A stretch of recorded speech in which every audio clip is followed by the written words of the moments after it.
Pradesh sir, are you there? Hello. Yeah, I'm here. Sir, I can hear a lot of background noise from your end, sir.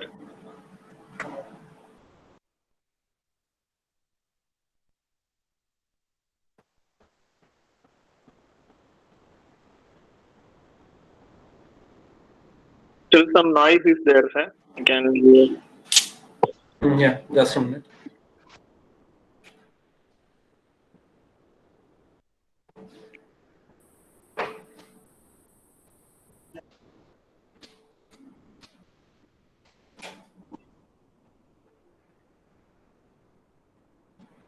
Is it better?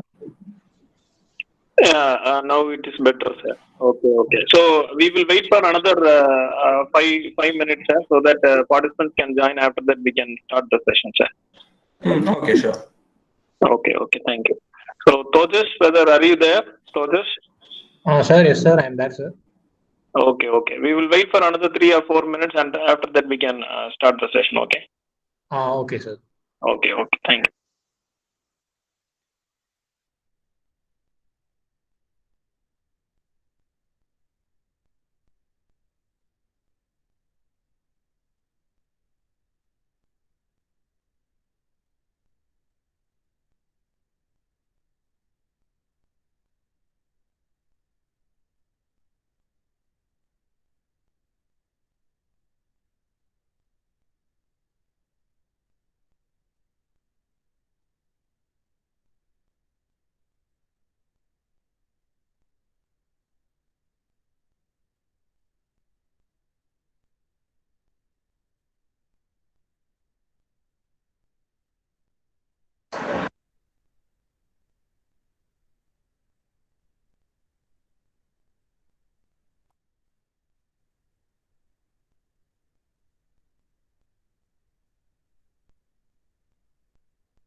Good evening to all.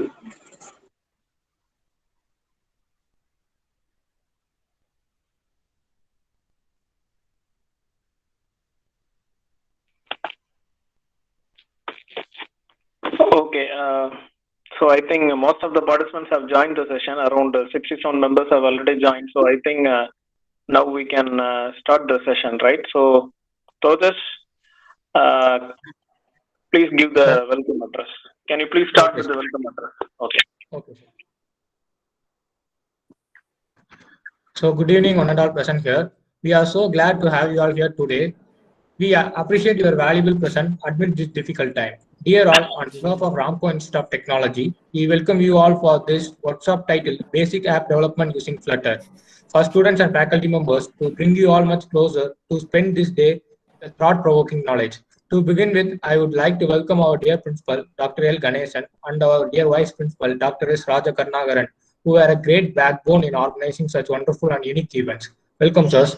Next, we would like to extend our special welcome to our chief guest, Mr. S. Pratish Russell, Flutter developer, Agile Cyber Solutions, Nagarkovil. We are happy to have you here, and thank you, sir, for joining us.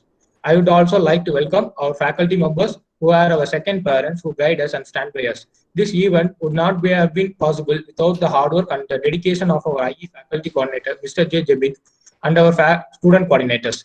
Last but not the least, I extend my heartfelt thanks to all the participants for showing your great interest for today's event.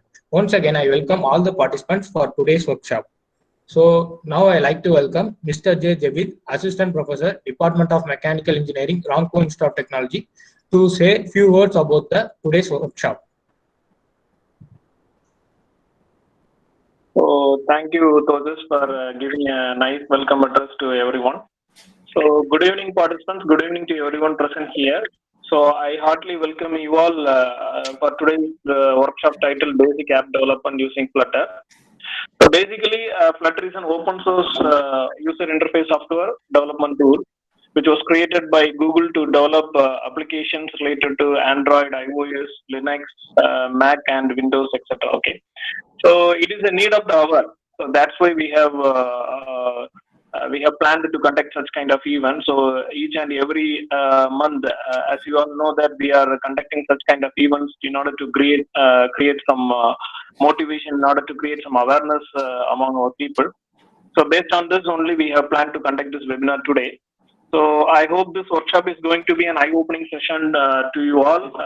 So with this, I also would like to say a few words about our chief guest of today's session. So Mr. Pratish Rashal is basically a mechanical engineer with a PG degree, and he is currently working as a Flutter developer at Agile Cyber Solutions, Nagarkoil. He completed many projects for both Android as well as iOS. And regarding his career, he published 2 puzzle games using Flutter on Play Store. I think Play Store, you are all aware about that. And he built a Visual Studio Code extension to simplify running Flutter build command. So it is available in the VS Code marketplace. And in addition to that, he also works on setting up Docker containers on the server. He is also an instrumental in implementing CI/CD in their company for further engaging with CodeMagic and GitHub Action. So with this, I would like to, with this small introduction, I would like to close my words because there are lot more things we are going to learn today. So without taking much time, now I am handing over the session to our expert speaker today, Mr. Pratish Rashal. So Pratish Rashal, sir.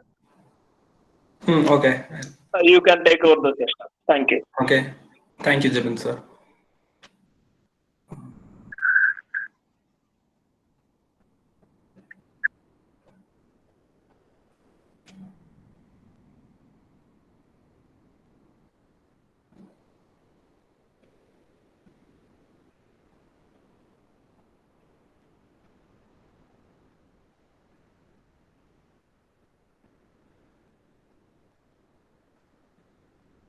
Okay, I hope my screen is visible to all. Yes, sir. Yes, sir. It's visible. Okay. I guess no more introduction is necessary because Jabin did a really good job in introducing me. So we'll straight away go into the matter. And okay. So in mobile app development, there are 3 types of apps which you would come across. The first one is a native kind. That is. Sir, excuse me, sir. So before starting the session, I would like to give you a small,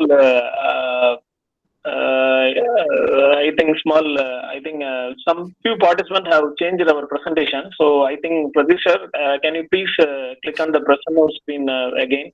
You have to resume your presentation. Okay. Request all the participants, please don't click on the presenter button. Okay, if you are clicking means what happens is we will be interrupted by your action, and we cannot finish the workshop on time. So again, it will create some unnecessary nuisance. So please don't click on that press on now button or any other buttons near there. Okay, please listen. Okay, and at the same time, you please mute your audio as well as please switch off your videos. Okay, so thank you. So Pradeep sir, you can continue. Thank you. Okay.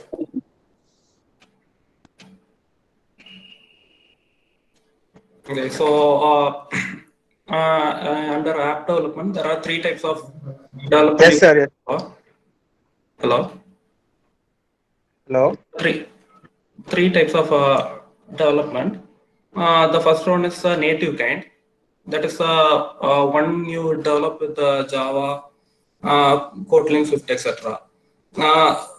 What native means is it will be specific to that particular platform. That Hey, Diva. hello.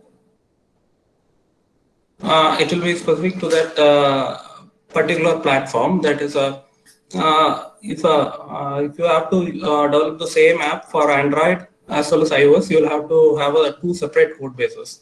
One for Android and the other one for iOS. And the next one is hybrid apps.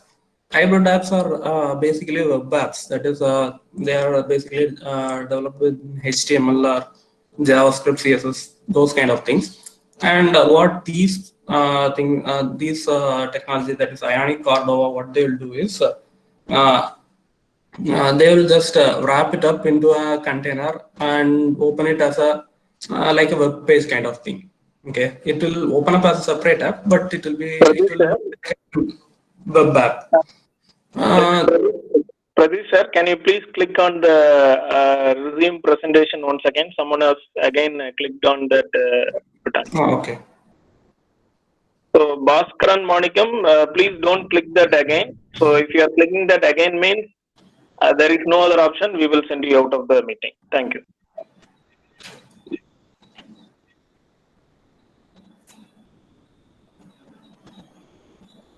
Right, and lastly, we have the cross-platform apps. For cross-platform apps, mostly we'll have a common code base. As far as Flutter is concerned, we'll be using Dart, and for React Native, it will be JavaScript, and Xamarin, they will be using .NET codes. So from that, using the same code base, they'll be building for Android or iOS and whatever platform may be. They will be building it, and they will get a almost native app from a common code base for each of the different platforms. So what is Flutter? Flutter is mainly an UI toolkit which is developed by Google, and the aim is to create apps from a single code base. That is, you don't have to change anything in the code. Maybe some configuration changes will be there for building in Android, iOS.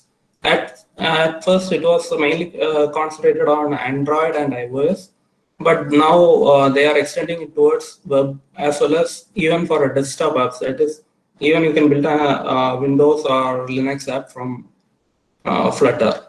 And in its core, Flutter uses the Dart programming language. We will be using the Dart to program in Flutter. And the installation step, I won't be going into much detail here because there are detailed documents, but I'll give you an overview. That is, first you just have to download the Flutter binaries from the link given, and you'll have to set up the environment path. And in case you are developing for Android, you'll need the Android SDK. And if you have to develop for iOS, you'll need Xcode. And the next thing you'll need is an IDE, that is a development tool. That is in our demo we'll be using VS Code, but you can also use Android Studio. And whatever IDE you use, you'll need to install the Dart as well as Flutter plugin. And okay, widgets. As I said, Flutter is basically an UI development toolkit, and everything in Flutter is called a widget. Widget is nothing but a small piece of UI element that can be reused everywhere. That is, if you can consider it as a div. The same div, you can use it at different places. So basically, there are two types of widgets. The first one is the stateless and the stateful widget. The fundamental difference between these two widgets is that the stateless widget can be built only once, and while the stateful widget can be built many times. The benefit of building it multiple times is that, say, if you have if you need to change something in the app, maybe its color or something, if you only use stateless widget, you cannot do it because it will not rebuild itself. However, when you use a stateful widget, what you can do is you can change the details and just update it.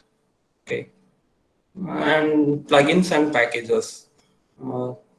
plugin Dart. One of the stronghold of Dart, of Flutter, is that it has a lot of packages and plugins. The difference between packages and plugins is that packages are mostly written purely in Dart alone. That is, say, some sort of an UI element. It will be written purely in Dart, and you can just plug it in. And the benefit is it will work in every platform. There won't be even the package code won't be changed. Plugins, however, they implement some native functionality. Say if you have to choose a file or something, then the API exposed by Android will be different from iOS, which will be different from maybe a Windows system or something. So in such a case, what they'll do is they'll have a plugin which will have all these base implementations, and on top of that, there will be a Dart function. When we use that plugin, we'll simply call that Dart function. Even if it is iOS or Android, it won't affect our program. We'll just be calling that topmost Dart function, which will take care, if it is an Android, it will call the Android API. If it's iOS, it will call the iOS API, and so on. And this site, that is pub.dev, is the main site that that has all packages and plugins. And when you are developing an app, say you need to create some special effects or something, some kind of different UI. In those cases, what you should do is first you should check in pub.dev if there is some package or plugin that does the same work.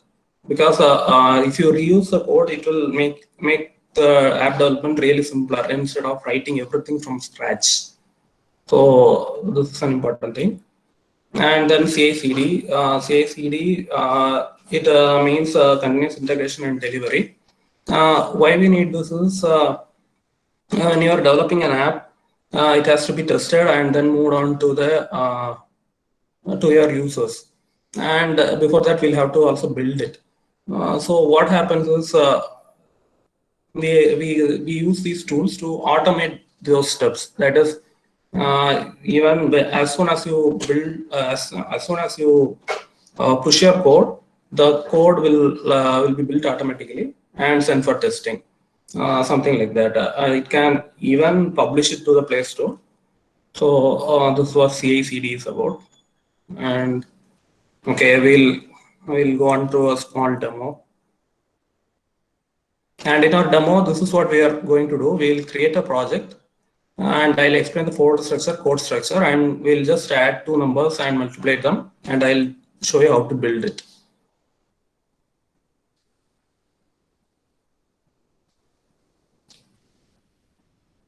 So from a terminal, just create a project.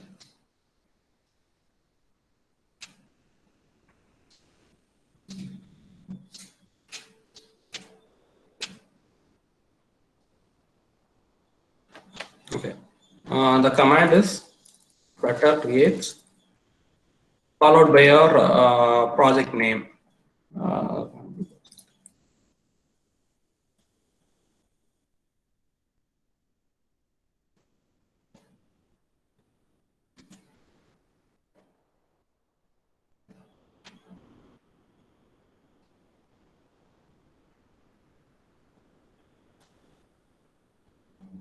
Okay, and the Flutter will create your project.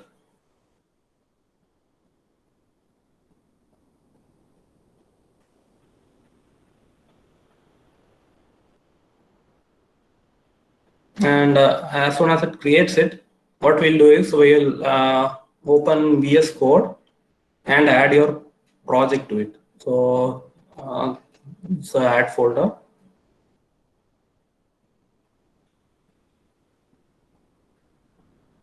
Select your sample project folder and click on add.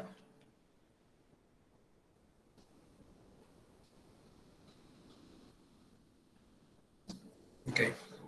And before you start, you'll need the plugins. In my case, I have already installed them. these on the Dart and Flutter are the main plugins that you should have before you start developing those languages. I'm also using another plugin called Flutter Commands that will help to build the APKs. Okay. Okay. I hope you can also see the emulator here. I'm also running an emulator. You can see at this corner, at the bottom right corner, you can see that it has chosen my emulator. In case you want to develop directly on your mobile, you can just connect your mobile through USB and just select it. You can see my mobile is also connected, but the only thing is before you connect your mobile, you should enable developer options and also enable a USB debugging so that you can debug it. And I'll just start the program and explain the folder structure. By default, Flutter will create a sample project for you like this. Let's see, I'll just run it. Okay, so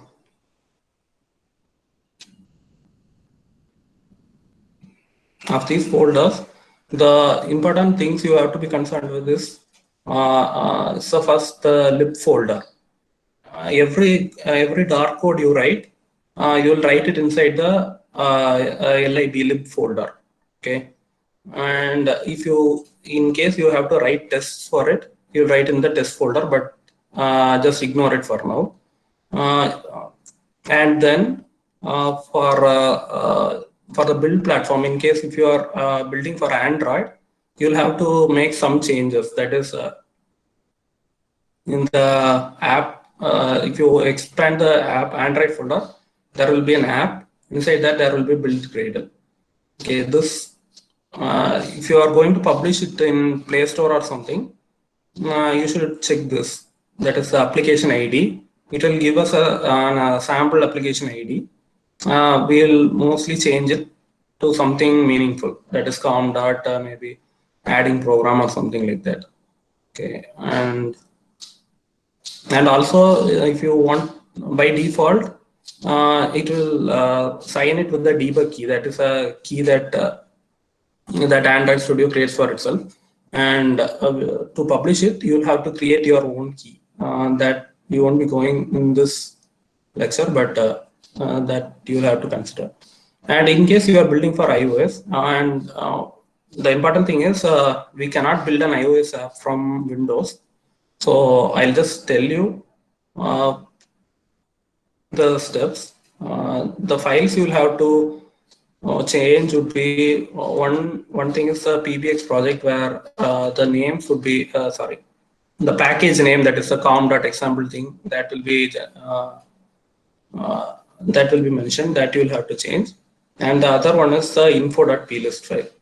These here we'll have to change the executable name and such things.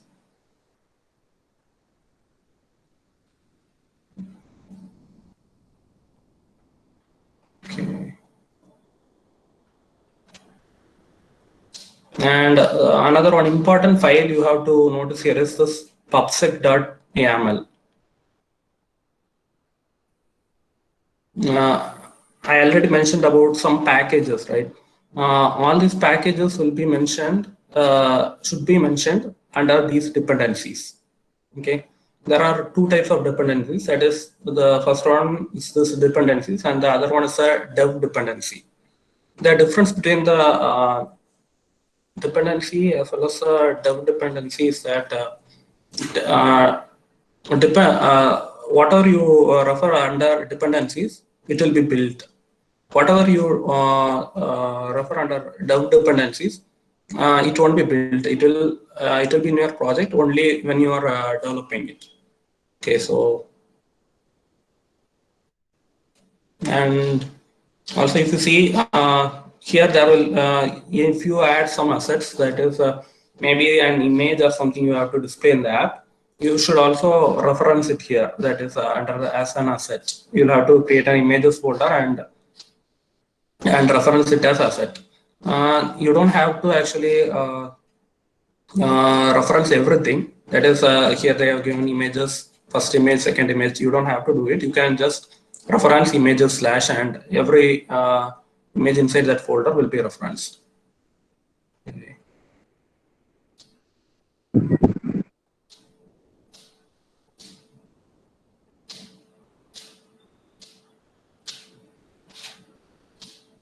Okay, so our project has run. We'll start the demo.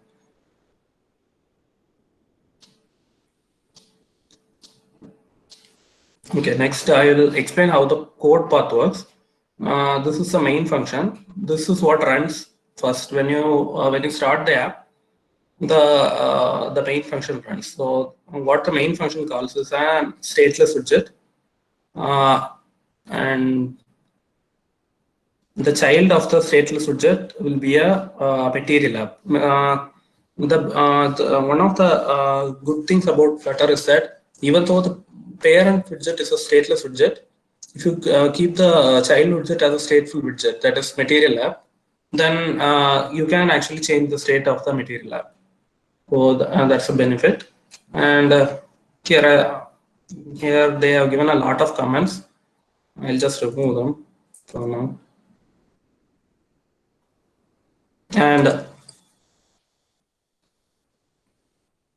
And once the main function calls the main app through the material app calls our main page, that is this one.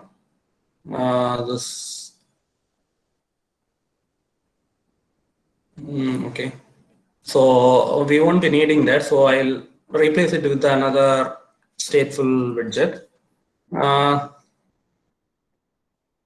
To create a stateful widget, you can just use STFUL, and it will ask you if you need to create a Flutter stateful widget. Just click it and give it a name. I'll be add something like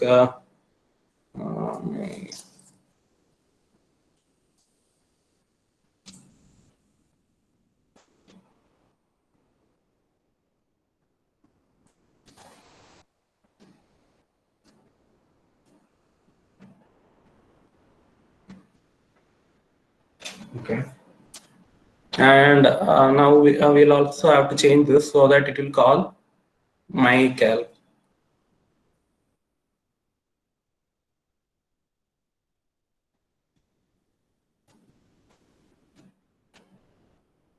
Okay.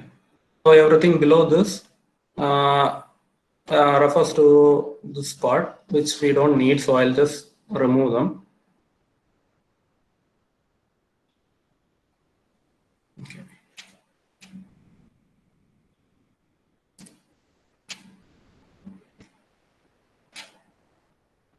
As a child, we'll as you can see, there is a build function. The topmost parent will be the topmost widget will be built from this parent. You can have many functions or widgets supporting this, but this is what will be returned. So you'll have to change this. You'll have to edit this one. So we'll have a scaffold, and everything here is a widget, as I said already. Either it can be a stateful widget or a stateless widget, but everything is a widget. If I say scaffold, this is an inbuilt widget that is provided by Flutter itself.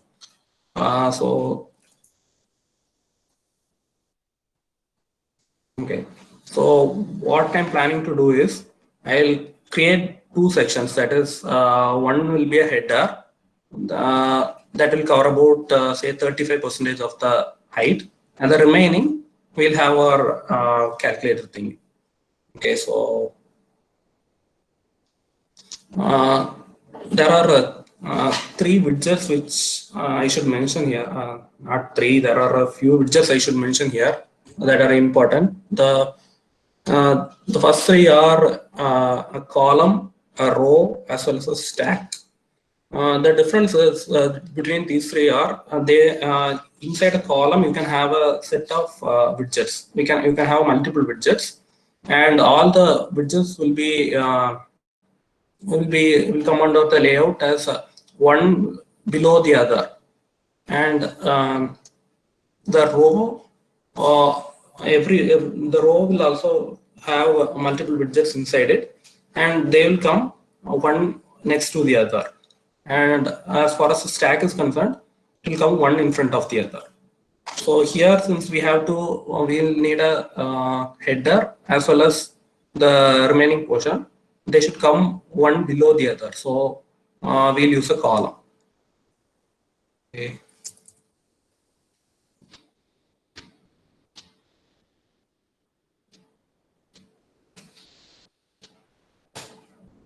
Okay, so under the columns children, we'll add each widget. And another widget you have, you'll come across is containers. Containers, in case you have experience with web developing or something, you can compare it to a div. That is, it will just set its child and give some properties to it. So I'll set the header as one container.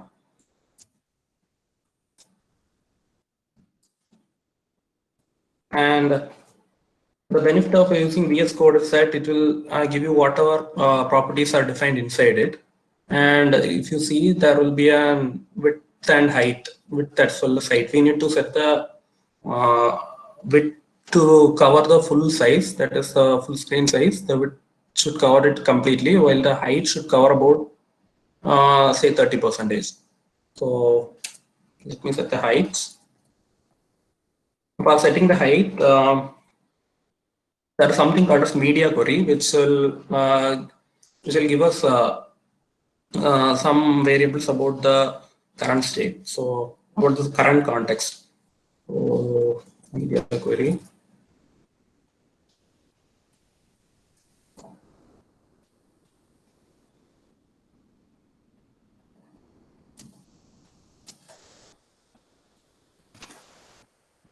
So this will give us the full height, but we don't want it to cover the full height. We'll just need it to cover 30%. So just 0.3. And width should be covered fully. So we'll just copy this.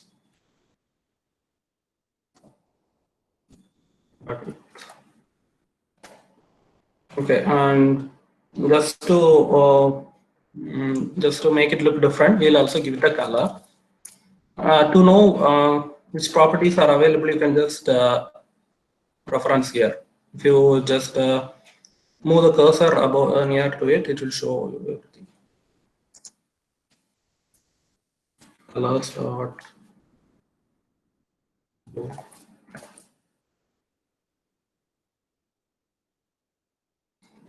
And all you have to do is save it. Flutter also provides hot reloading, so as soon as you save it, the changes will be reflected in your mobile or emulator. As you can see, we have a header, and below that we have the body, and we can also have a text within it that says calculator or demo or something like that. So the text field should be a child of this container. So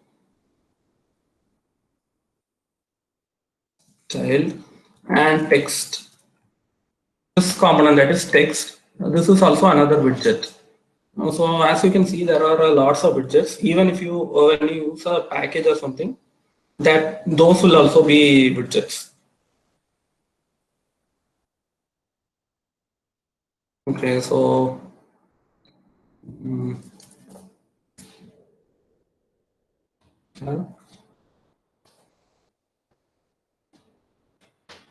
let's see, and it is coming, but it is at the top left corner. So we'll just align it to the center. To do so, you can use alignment of the div. So the div will the alignment of the container, so that the child will be aligned to the center. So alignment dot center. We can also increase the size of our text. For that, there is a style property. Style.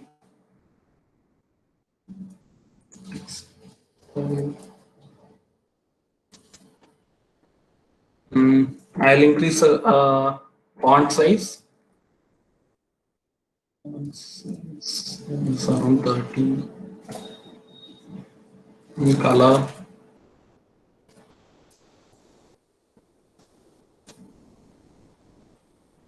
Well, when you give this as a colors that white or blue, it will take some predefined color elements from Flutter itself.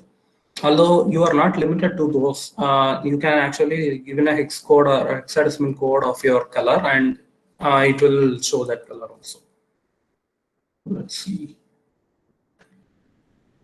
Okay, so we got a text which says calc. So next what we'll do is, in this remaining 70% space, we'll have two text fields which will get our numbers, both are numbers, and below that we'll have a button to do the calculation. Okay, so now if you see, under the columns children, we have only one. Now we have defined only one widget, that is container, and for the container we have a child, that is the text. So now we need to fill in the remaining 70% space, and to do so you can use a widget called as expander. You can do two things. That is, one, you can define another container like this and set 70% space or something, or you can use an expander, which almost does the same thing. And okay,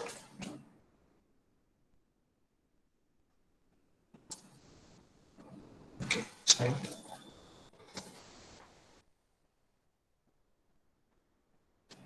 Oh, sorry.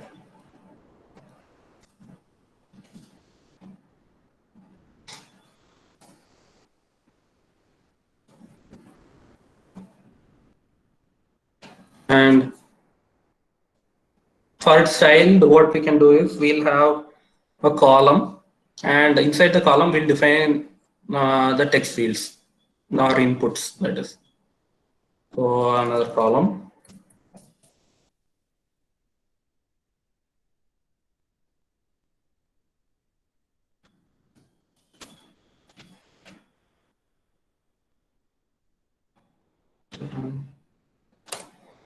So there is another widget which is called as text field, which can be used to obtain user input.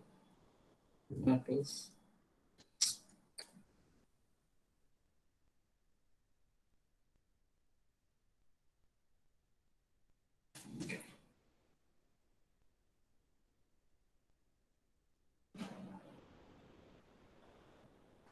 If you see, our text field has appeared, but it goes a full screen. We don't need such a thing. So what we'll do is we'll wrap it inside a container and set the width of that container. So in VS Code, we can use control dot, and it will have all these options. Just wrap it with the container.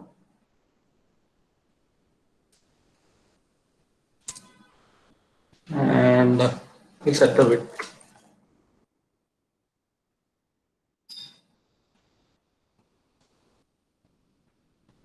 I'll use around 75% width.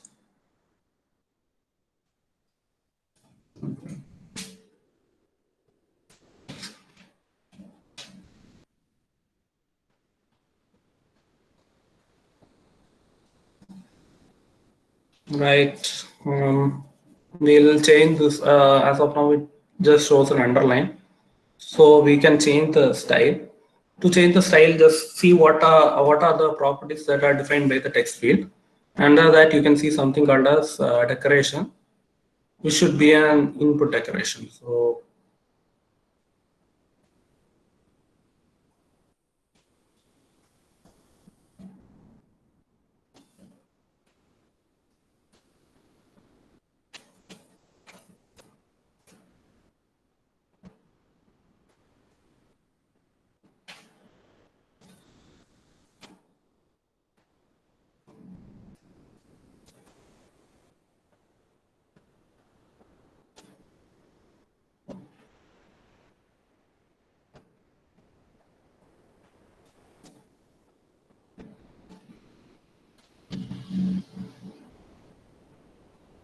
Okay, so we have got our first text field, but it would be better if we align it towards the center.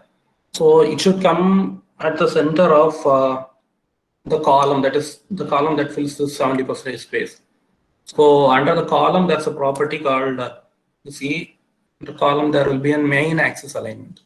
This main axis alignment will be different for both rows as well as for columns. That is, when you say main axis, it will, for a column, it will mean the vertical axis, while for the row, it means the horizontal axis. So main axis alignments.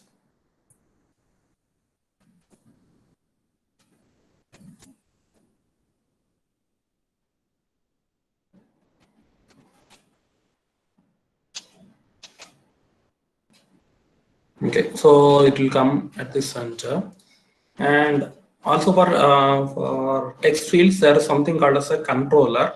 The controller can be used to easily obtain values from that. So I'll define a controller first.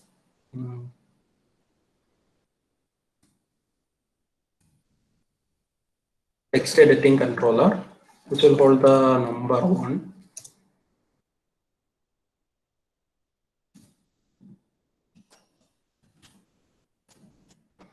Okay, so what this means, that is text editing controller number 1 is equal to text editing controller. So when you this first time when you say text editing controller, it means that the num1 type, the num1 is of type text editing controller. When you equate it to an text editing controller, you are setting it to an empty text editing controller. Similarly, we'll have one for the second number also.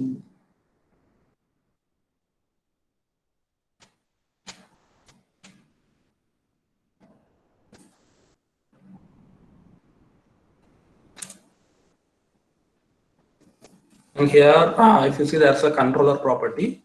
So give your number 1.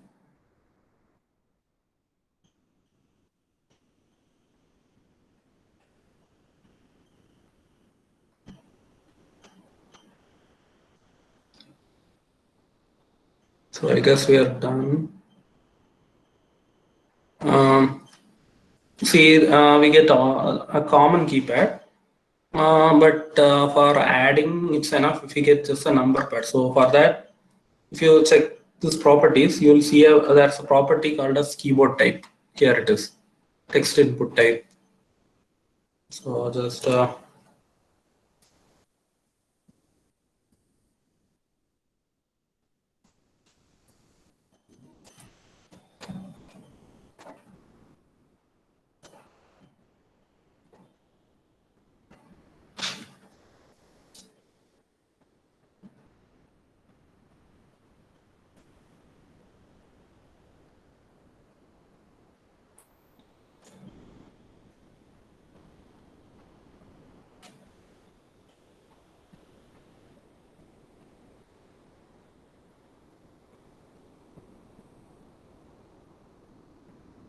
okay.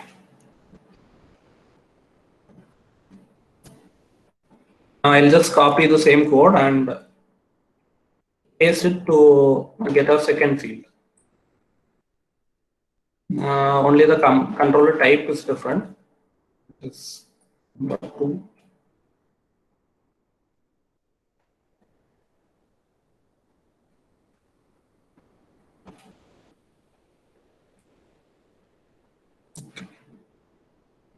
Okay, so now we are getting only the number keypad, but these are all too close to each other. So for that, there will be a margin property for the containers. You can use some margin.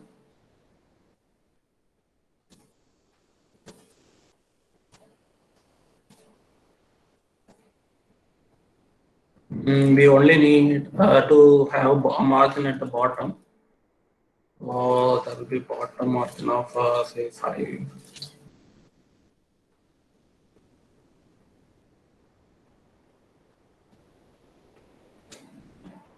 Okay, that's a space. So the next thing we'll define is the buttons. The button that is to add. So there are a few types of buttons here. One, you can define a raw button and just define everything on top of it. But however, we'll be using a button type called as raise button, which gives you the normal button type. That's also something called the flat button, which will, in case you are using something like a link or something, then you can use that. So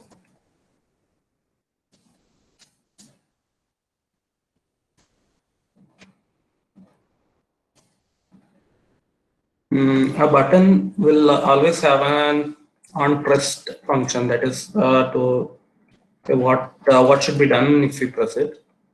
And let's see what we get. See, we get a blank button. So to have some text here, we'll define the child of that button. So a child, and as we know, we only need text, so we'll use the text widget and say add.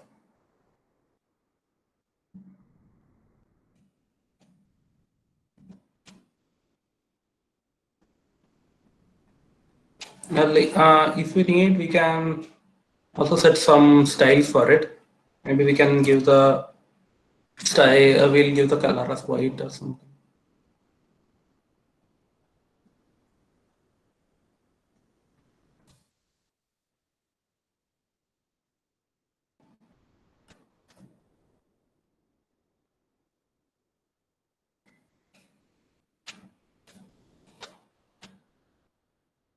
And we can also give the button some color.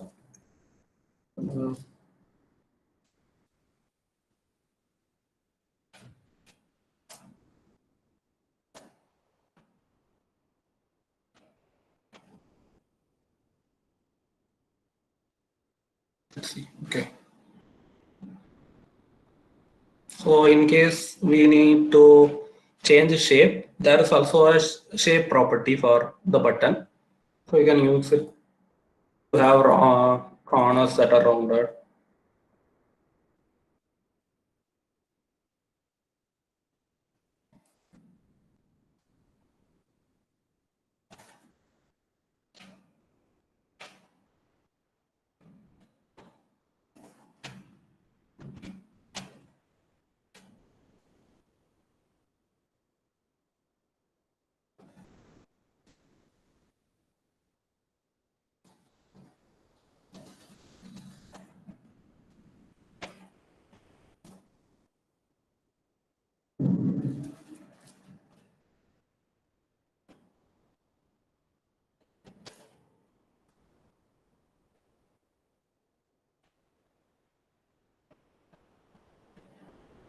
Okay, so now we also have a rounded corner button. The next step is to actually add the numbers that we enter here. It is let's say 2 and 5. Okay. So what we'll do is we'll have a text field in between the button and the input fields that will actually show us the result. So say text. This will show us the results.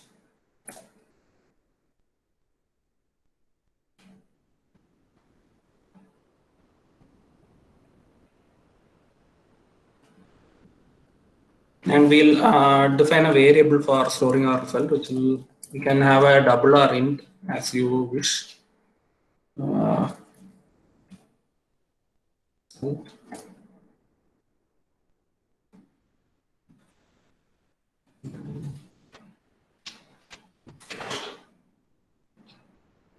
So the result should not show up when the text should not show up when there is no result, that is when the result is null. So we can add a null check here, and this is how we do it. That is, we'll check if result is not equal to null. And if it is not equal to null, the first option, that is text, will be shown. If not, we'll give some empty container or something. So this text should be the result. And now it will show an error.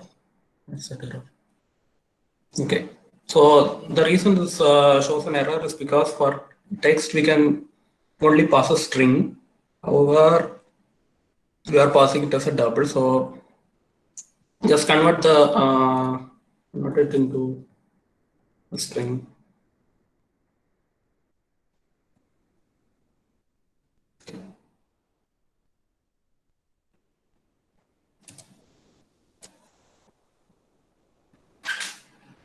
Okay, now what we have to define is when we press the button, the result value should get changed. So to do that,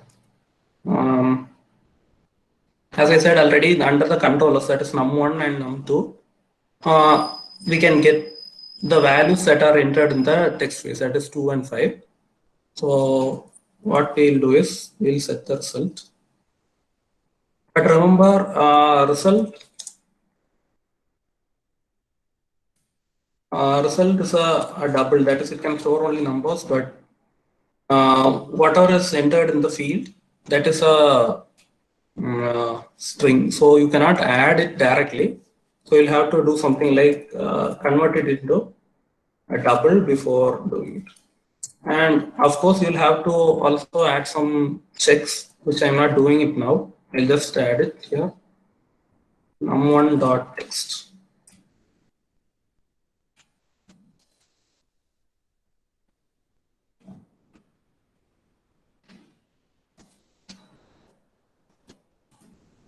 So when we click the add button, both these, num1 and num2, both these will get added up and stored under results. But if we try it now, we'll get nothing. The reason is because we have changed the values. However, the state of this widget is not refreshed, and only when it's refreshed, the widget will be rebuilt and the results will be displayed. To do that, there is a function which is called a set state. This is an important function in Flutter.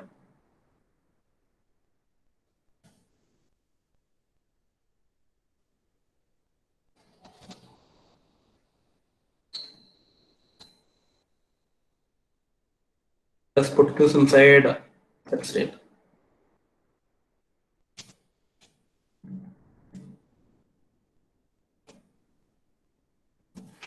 You can also do this differently. That is, you can set the result first and then call the set state. That will also give you the same end result. So let's see what comes.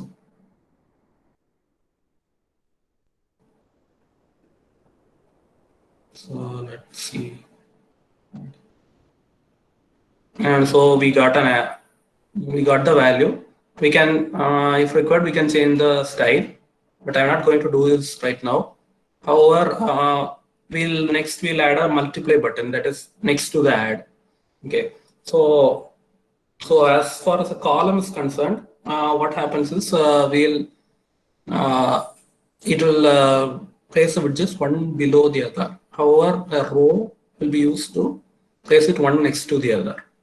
So since this raise button should also come under the row, just click on that and click control dot. You don't have to click control dot actually. You can just create a new row widget and place this as a child, as one of its children, and you'll get the same answer actually. Just since the styling and everything is same, I'll just copy paste it.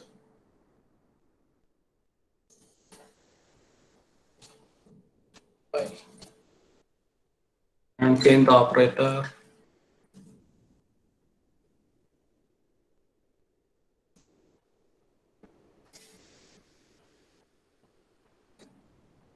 Okay. Now if you see, we have two buttons, but they're not aligned. So to align them, you can check what are the properties are available under row. You can see there's a main alignment property. Remember, we also set a main alignment for our column. As far as the main for column, the main alignment will be the vertical axis, or for the row, it will be the horizontal axis. So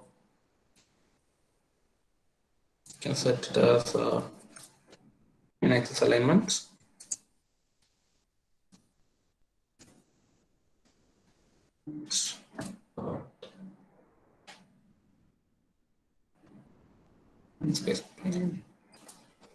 You can try experimenting with the different values. Okay.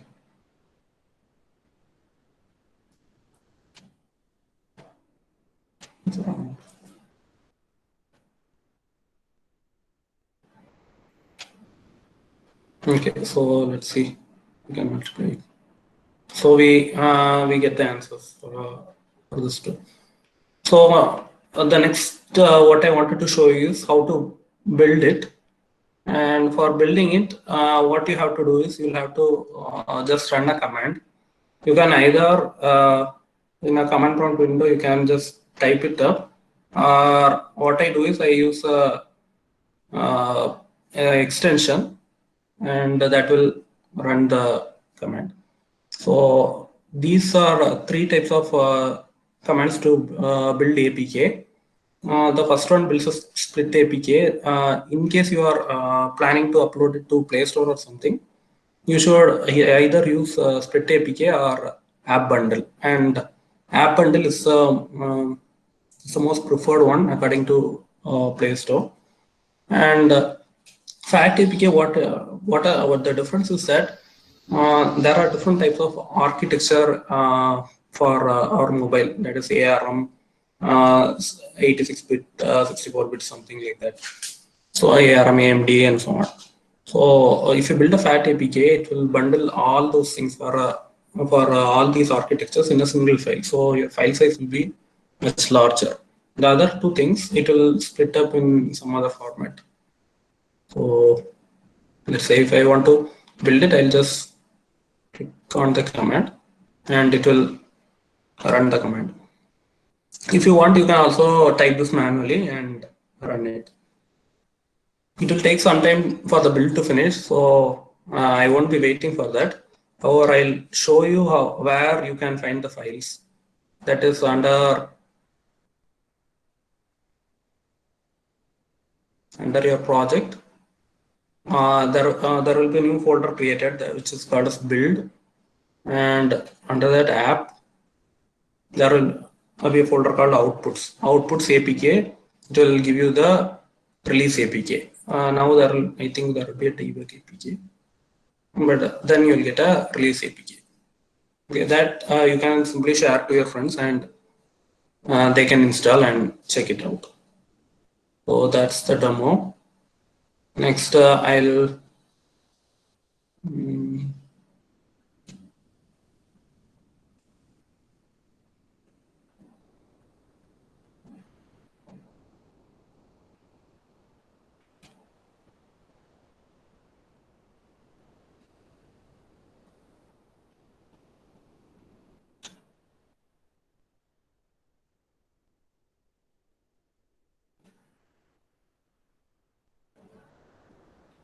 okay.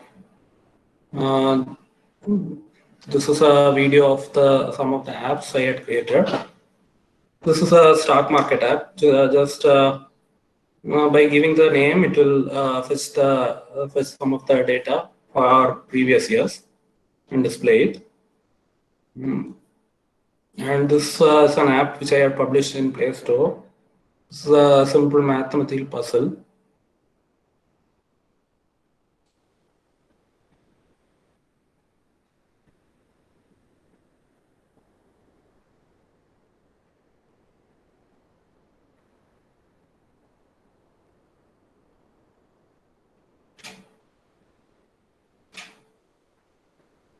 And the next one is a simple picture puzzle. This is also published in Play Store. Check it out.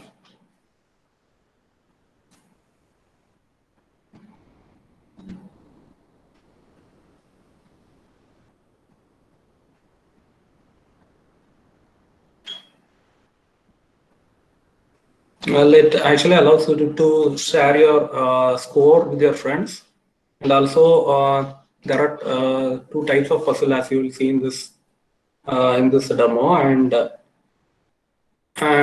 you can also add your own puzzles. That is, you can take a screenshot from sorry, you can take a picture from using your mobile camera and you use it as a puzzle.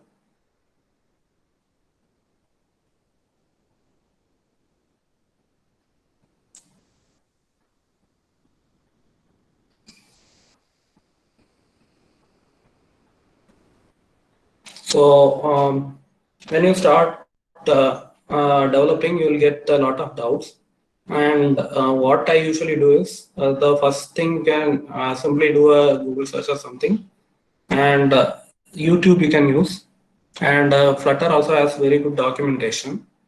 And if you're still in doubt, you can ask your questions in either Stack Overflow or Discord or Reddit. On the other communities where you can ask, they will be listed out under this Flutter Dev community. This website you can find everything. So, anyone have any questions?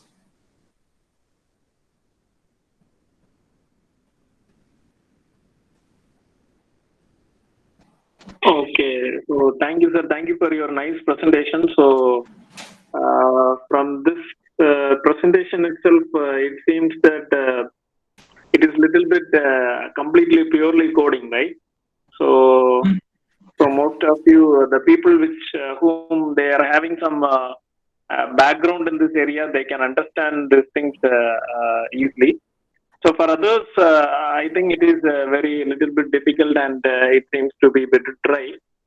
So I think if people who are having any doubt, you can directly type it in chat box, or otherwise you can directly ask to him. So if you are planning to do some project in this area, means you can directly contact him. Okay, he will give you some guidance. So participants, if you are having any doubt, you can ask. So I have a few questions for you, Mr. Pradesh Rasal. So Yeah. So there are many platforms, right? So iOS is there, Android is there, Flutter is there. So this is the new thing.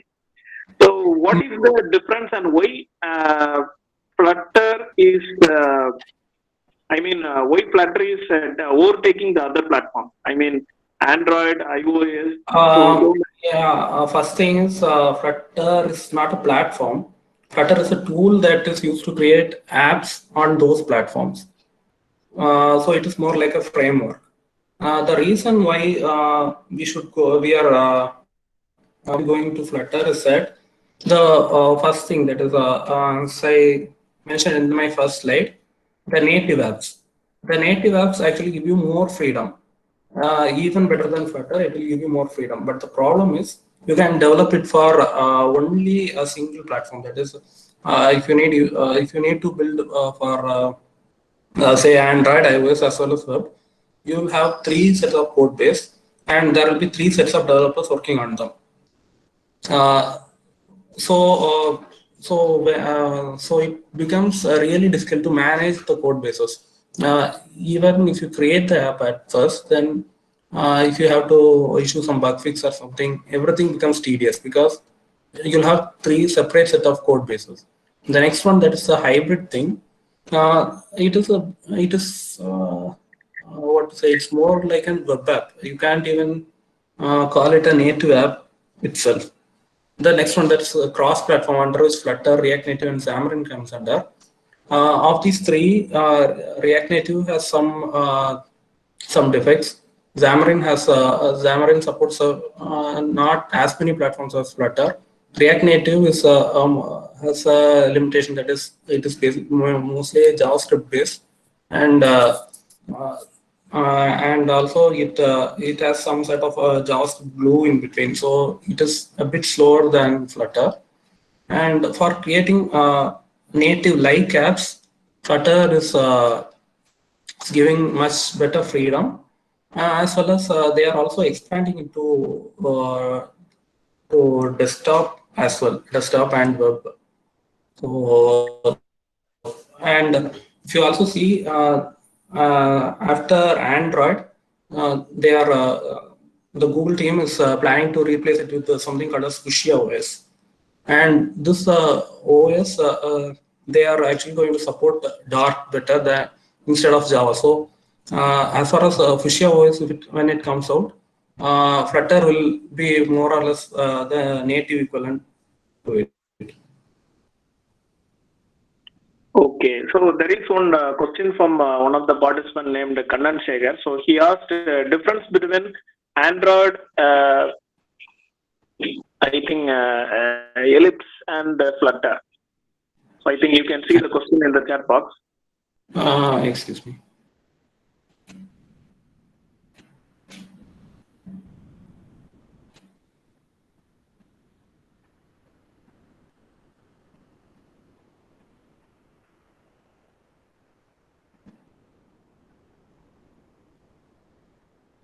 Android Ellipse.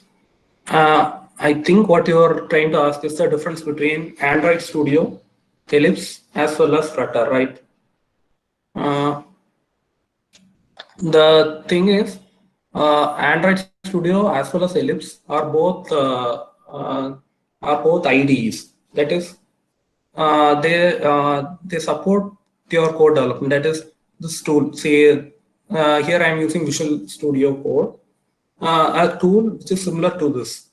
Okay, so there is a not much difference between these IDs. That is, you can use either Visual Studio Code or Android Studio or Eclipse, but that is in nowhere comparable with Flutter. The reason is because Flutter is a framework; it is not an IDE itself. So, how to say? It's more like if you are having something like C, you'll use a ID like Turbo C or code blocks or something like that. So that's the relation. Here Flutter is more like that C. It's not C actually, but you can compare it like that.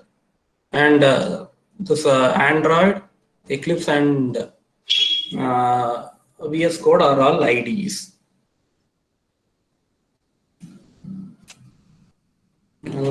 Basic knowledge need for Flutter. Basically, you'll have to learn a bit about Dart, since the language is since it's a framework, totally uses Dart.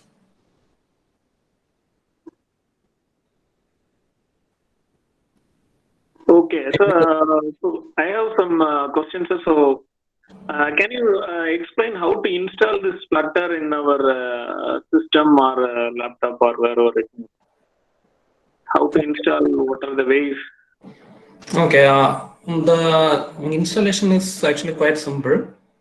This link, that is https flutter dev/install. If you go there, they will ask you for they'll ask you which platform, that is sorry, which OS you are using, that is it is Windows or whatever, and for that they will give you a zip file, and you what you have to do is you should just download it and extract the zip file to some place, and then you need to set the environment path.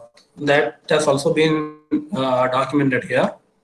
And the next step will be to set up the Android SDK or Xcode. That is, these tools actually help to build the APK, or the, in case of iOS, the IPA file. So Flutter will actually run the commands required to build for iOS or Android. And this is the basic setup. And once you have set it up, the next thing you will need, that is it's an IDE, that is VS Code or Android Studio or even Eclipse can be used, I think.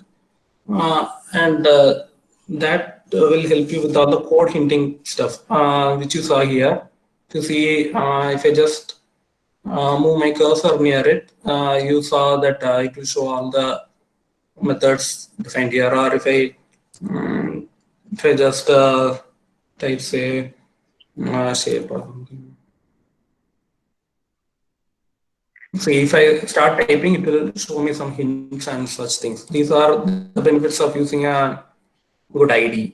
And also for the code hinting to work, what we'll use is we'll need the Dart and Flutter plugins. To get those plugins, you can just in VS Code, you can just click this icon and search for it here. That is Dart Flutter. For me, it's already installed. You can just click it and install it. So this is a basic installation step. Okay, sir. So there is a few other questions also. So one of the participant expert Embra, they have asked us, we can go for MIT App Inventor rather than this Flutter, right, sir? Why? Because it is very easy, like that he has asked. Excuse me, what? We can go for MIT App Inventor rather than this Flutter. Yeah, but as far as MIT App Inventor, you can make very basic functionalities. However, what Flutter will offer you is more native-like code, which you can, which you can call the Android APIs and such. It will be better. Even if you feel that MIT App Inventor seems easy, you cannot do everything you can do in Flutter. It does not allow you to access every base functionalities. Here, for Flutter, what we do is, as I said, the plugins and packages. The plugins serve as a layer between the native API as well as our Dart code, so we can have more freedom to do stuff. And also, I haven't used MIT App Inventor as much as others, but I don't think it allows you to create UI. That is to configure every aspect of UI. The one of the motto of Flutter is that they will allow you to change every pixel on screen, which is something I don't think MIT App Inventor or any such program can offer. Okay, so what about Python? Whether is it useful in this platform, sir? Which one? Python. No, I don't think Python is. There's a Python runtime for Android or iOS. For Android or iOS, basically what they use is Java Kotlin, which is used for Android, as well as for iOS, they use either Swift or Objective C. So I haven't even heard of anyone using Python in those platforms. Okay. So participants, if you are having any doubt, means you can directly ask to him. So he's one of the experts in Flutter. So this Flutter is a newly developed framework. So every app, whether it is iOS or Android, okay, so you can do both the apps using this same framework, that is the Flutter. So it is one of the emerging field or thing in which you can develop apps. And in future, as he's told, Google is going to change to another one platform, right? Google Fuchsia. So at that time, again, Flutter will play a major role. So participants, you can learn more about this. And another one final question to our expert. So from where can we learn this Flutter? Is there any online platform available or any websites available to learn more about this Flutter? Yeah, if you see here, basically YouTube has a lot of videos on this Flutter, especially the UI part, UI development side. They have wonderful videos, and apart from that, the Flutter documentation is also very good. So in both of these, you can try to learn, and if you get doubt, you can either search for it in Stack Overflow, and if your problem is not already existing problem, then you can even ask your own questions in Stack Overflow. So someone who knows will answer. Okay, sir. Thank you, Mr. Pradesh Rasal, for your wonderful presentation. So for the past 1 hour, you have been clearly explaining the concepts with example. So I hope the participants have clearly understood the essence about this. So now we have reached the end of the session. So formally, we would like to close the session. So now I request Mr. S. Sridharan to present the vote of thanks for this session. Good evening all. I deem it a great honor and privilege to propose the vote of thanks on this memorable occasion. Let me first start by giving glory to the Almighty God for making today's occasion a resounding success. First and foremost, I thank our special chief guest, Mr. S. Pradesh Russell, Flutter developer, Agile Cyber Solution Nagarkoil, who despite his busy schedule has found time to grace this occasion. I thank him for his kindness, his interest, his hospitality, and continued support. Thank you, sir. I thank our principal and vice principal for their unstinted support for this function. I heartfelt thanks to the head of various department and faculty for their valuable contribution and guidance and encouragement in all our effort. I owe a special gratitude to who have worked hard to ensure that this occasion becomes a memorable success. I thank all distinguished invitees present here accepting our invitation. Last but not the least, I thank you for my friends for your cooperation in making this function a resounding success. Finally, I leave you this inspiring quote by Martin Luther King: an individual has not started living until he rises above the confines of his individualistic concern to the broader concern of all humanity. Once again, I thank you all for attention. Thank you. So thank you participants for joining with this. So Pradesh Russell sir, very thank you for having us today with this taking this wonderful webinar. So participants, we will be sharing the video link to you, as well as you will receive the certificates within 3 days. Okay, please don't think that at once you fill the feedback form, you will receive the certificate immediately. So it will take 3 days. We have to check everything. We have to check your names, colleges. So after completing every formalities only, we will send it to you. So please wait for 3 days. You will be receiving the certificate. So if you are having any further doubts, means you can directly contact to me, and I will directly contact you. Or otherwise, you can also directly contact our expert speaker. So that's all for today. So I think we can see in some other webinars. Thank you very much for joining with us. Thank you. Thank you.